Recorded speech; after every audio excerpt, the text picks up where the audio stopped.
Welcome. Hello, my name is Randy. I am your host for the next few minutes. And what we're going to do is we are going to talk about easier ways.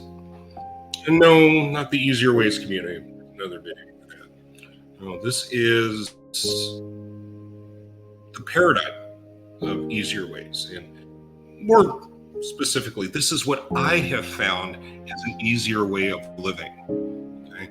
And it's based upon the principles and the process of the recovery. Okay? So if you don't know, I've got 17 years of continuous sobriety, and stopping drinking and doing drugs is just part of the deal. How I've been able to not go back to my self-destructive ways is I found a way to be at peace, to be comfortable in my own skin, to not get so agitated and uptight about things that used to just drive me bonkers. It's just like, I gotta have a drink. So that just doesn't happen. So my point is I did not come to this by virtue, but by circumstance. And what I share with you works for me. It works for a lot of people. It may or may not work for you. So if you could just kind of kick back, observe, find something that resonates with you enough that you want to give it a shot, try it out, cool. The other stuff, hey, doesn't resonate with you, no reason to think twice about it. Okay? All right, let's dive in. So, again, talking about stuff that used to agitate me. No secret, okay? Today's world, it's crazy. People are bananas, okay? People are going crazy. They're concerned about things like AI, how society's changed, and, it's the unpredictability of the global war, the Ukraine or the Middle East or whatever it may be. People are kind of worried. Some people are really filled with anxiety, and not to get too much into mainstream media and stuff like that, but there's propaganda being thrown around. Okay,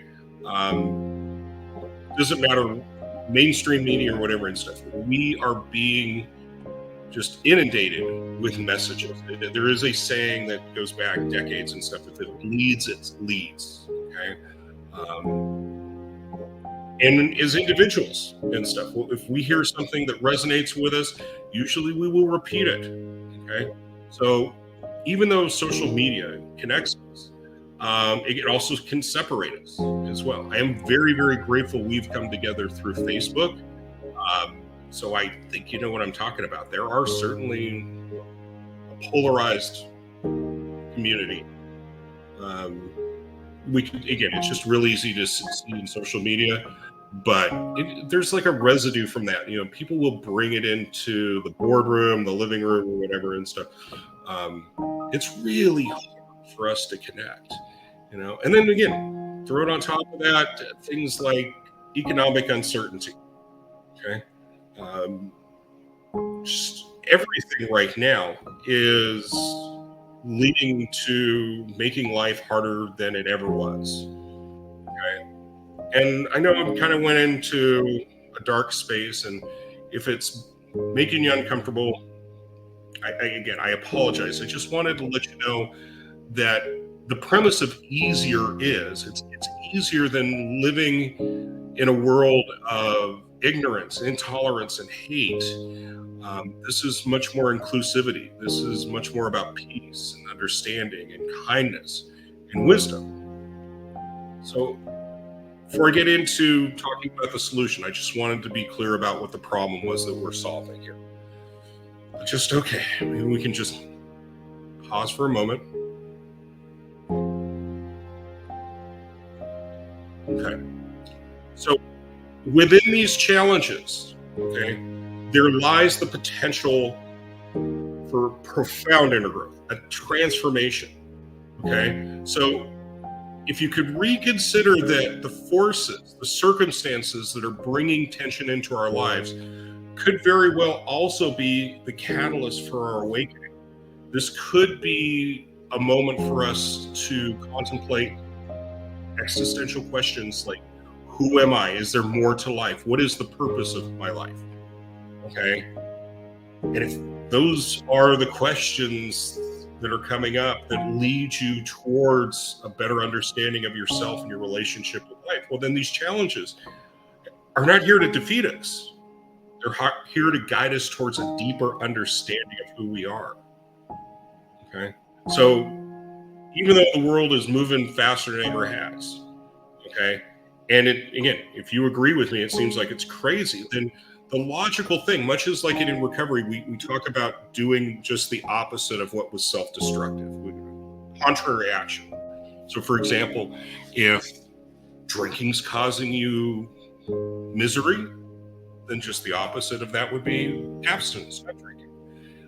If you're prone to be arguing with your spouse, your partner, and stuff, well, contrary action is don't. You don't want to go to work. Opposite of that is go to work. Okay, you don't want to go to your meetings and do your recovery program. Okay, do it. And if you do the opposite of what's been causing you misery, then it's only logical you'll probably get the opposite results. So what I'm getting at is, instead of trying to be someone who can control circumstances and then therefore your life doesn't feel as chaotic and as crazy, to surrender and relinquish the illusion of control, and instead of fighting life, to flow with life. Okay, so by embracing this flow, we experience life as it truly is. And what I mean by how it truly is we don't have narratives in our heads of how, if this happens, I'm ruined. Okay. Or even again, if this happens, then I've got it made. Those are just our imagination. That thing isn't real. Okay. What's real is here, is now, being present. Okay. Of course, you're going to be thinking. I'm not talking about having an empty mind. I'm talking about to hold loosely the ideas that are flowing through your head. So it's just like, okay. You don't obsess over things. Okay. And once you're in a flow state, we'll see that our resistance to change has been the root of our suffering, with the clinging to outcomes. Okay, things need to be this way. It should be this way, and it's not. And I'm miserable. Okay? Because I'm miserable, I have to get wasted. I have to get drunk. Okay, I have to have some type of thing to find pleasure and stuff, because reality is making me miserable. Okay, so as the Buddha say, clinging is the root of our suffering.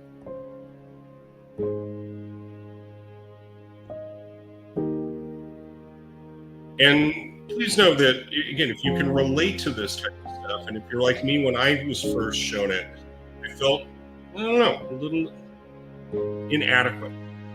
Like I should have known better than to do this. Well, know that you're not to blame for the pressure to always be right, to be correct, to be so sure of everything you're doing. Okay. To present yourself favorably in the eyes of those that you admire and appreciate. This is just the way we were conditioned, okay? Since we were little people. Our parents are this way, our peers, okay? Our teachers, okay? It's the human condition. From a young age, we've been taught to seek power, prestige, and possessions as a means to feel secure and validated. These pursuits, however, are just rooted in a misunderstanding of our true nature. We really are, okay? So yeah, we've been conditioned to believe that our worth is tied to external success and the approval of others, but it's not true, So now I don't want you to think that I'm against acquiring, achieving, and making progress in life. No. That is how, again, we improve the quality of our lives. It's how society improves and such. But when it becomes your primary source of identity, it leads us away from a more profound truth of who we truly are.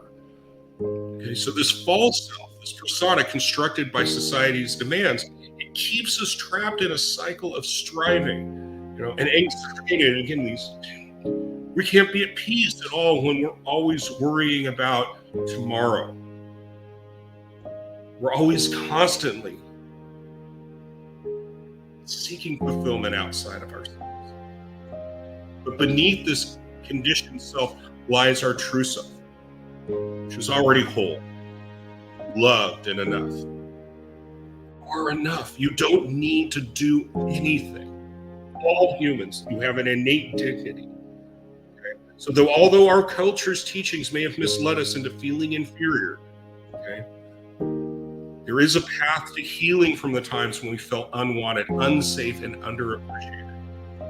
This wellness is found in realizing the most profound truth there is. And we are not defined by our accomplishments or the judgments of others. Our true identity is found in the silent present within. Okay? There is a knowing. Okay? There's knowledge and intelligence that is very important to us humans. There's life experiences. And then there is this innate wisdom that is within us. Call it intuition, call it inspiration, instinct, whatever you want to do it, but it is from within. It's the inside out. If you've been in the recovery rooms, they talk about how this is an inside job. Okay? Circumstances around us don't change, but we change. The way we see ourselves, the way we interact with our relationship with life improves. Okay? Because we're free from the need to prove ourselves. We can be our authentic selves. So this comes from this place of stillness. Okay? And we discover, again, the futility of pursuing power, prestige, and possessions. And none of that stuff will ever fill the hole in our soul. Okay? I mean, look at famous people that seem like they've got everything. They got fame and fortune, and they decide to end their lives. I have no idea what was going on with these people, but I do know what it's like to be suicidal, to be hopeless, to think there's no other choice right now than to end my life. Okay? Yeah, it just goes to show that having fame and fortune, power and prestige and possessions, that is not the way that you find fulfillment, that you find happiness. Okay? These desires are simply reflections of our true desire to live in awareness of our connection with our Creator, to be unified with everything, with everyone. So as we let go of the false self and its demands, we open ourselves to this transformative power of grace. Through this process of letting go, we begin to experience true freedom. We no longer need to be perfect or to seek the approval of others. No. Our value is determined by what we are. Okay? Not by what we do, not by what we have, but who we are. And as we embrace this truth, the burdens of the false self begin to disappear, and we're free to live in the peace and joy of our true self. This journey, again, is not about rejecting the world or its values, but seeing them for what they are: temporary, fleeting. True fulfillment comes not from acquiring more, but from surrendering to the wisdom that is already within us. It has always been with us, just not conscious of it. Not myself. I've denied it, I've diluted it, I've polluted it, distorted it, but it's always been there. And intuition, inspiration, wisdom, always with us. It's underneath that busy mind. And when you surrender all those thoughts, all those narratives, all the noise in your head, we discover that we're already complete. We're at home. By letting go, we open ourselves to the harmony of the present moment. The only thing that's real: past, imagination, it's a memory. Future, also imagination. It's all illusion. The only thing that's real is right here, right now. So, That's what's helped me have an easier life.